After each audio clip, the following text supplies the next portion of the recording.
തൃശൂർ നടത്തറ ഗ്രാമപഞ്ചായത്ത് 6-ാം വാർഡിലെ 5 വീടുകൾ മലയിടിച്ചിലിൽ ഭീതിയിലാണ്. ശക്തമായ മഴയിൽ പാറമടയിൽ നിന്നുള്ള വെള്ളം വീടുകൾക്ക് മുകളിലേക്ക് കുത്തിയൊലിച്ച് എത്തുന്നു. പാറമടയിലെ വെള്ളം ക്രമീകരിക്കാൻ അധികൃതർ തയ്യാറാകണമെന്ന് നാട്ടുകാർ ആവശ്യപ്പെടുന്നു. തലയ്ക്ക് മുകളിൽ ആശങ്കയുയർത്തി പാറമട നിൽക്കാൻ തുടങ്ങിയിട്ട് 50 വർഷം പിന്നിടുന്നു. കഴിഞ്ഞ 25 വർഷമായിട്ട് ഉപയോഗശൂന്യമായി കിടക്കുന്ന പാറമട പ്രദേശവാസികൾക്ക് ആശങ്ക മാത്രമാണ് സമ്മാനിക്കുന്നത്. 2018 പ്രളയത്തിന് ശേഷം മഴ പെയ്യുമ്പോഴെല്ലാം വെള്ളം കവിഞ്ഞ് വീടുകളിലേക്ക് എത്തുകയാണ്. കഴിഞ്ഞ ദിവസം പെയ്ത മഴയിൽ പാറമടയിൽ നിന്നുള്ള വെള്ളം സമീപത്തെ വീടുകളിലേക്ക് ഇരച്ചെത്തി. വെള്ളം കയറാതിരിക്കാൻ കെട്ടിയ സംരക്ഷണ ഭിത്തി പോലും വെള്ളത്തിന്റെ കുത്തൊഴുക്കിൽ തകർന്നുപോയി.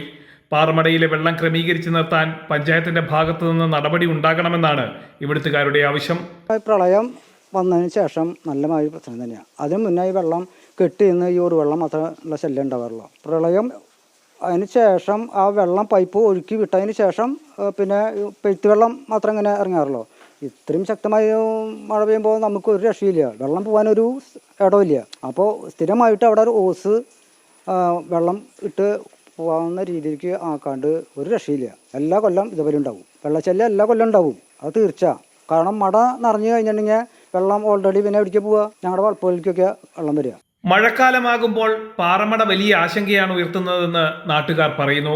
50 സെന്റ് സ്ഥലത്ത് വ്യാപിച്ചു കിടക്കുന്ന പാറമടയിൽ നിന്നുള്ള വെള്ളം വീടുകളിലേക്ക് ഒഴുകിയെത്തുമ്പോൾ തങ്ങളെ ക്യാമ്പിലേക്ക് മാറ്റാൻ മാത്രമാണ് അധികൃതർ തയ്യാറാവുന്നതെന്ന് ഇവർ കുറ്റപ്പെടുത്തുന്നു. പാറമടയിൽ നിന്നുള്ള വെള്ളം ക്രമീകരിക്കാൻ പൈപ്പുകൾ സ്ഥാപിക്കണമെന്നാണ് ഇവിടുത്തുകാരുടെ ആവശ്യം. പൈപ്പുകൾ സ്ഥാപിച്ചാൽ വെള്ളം കൃത്യമായി ക്രമീകരിക്കാൻ സാധിക്കുമെന്നും ഇവർ പറയുന്നു. വിഷയത്തിൽ അടിയന്തര നടപടി സ്വീകരിക്കണമെന്നും നാട്ടുകാർ ആവശ്യപ്പെടുന്നു. ജനം, തൃശൂർ.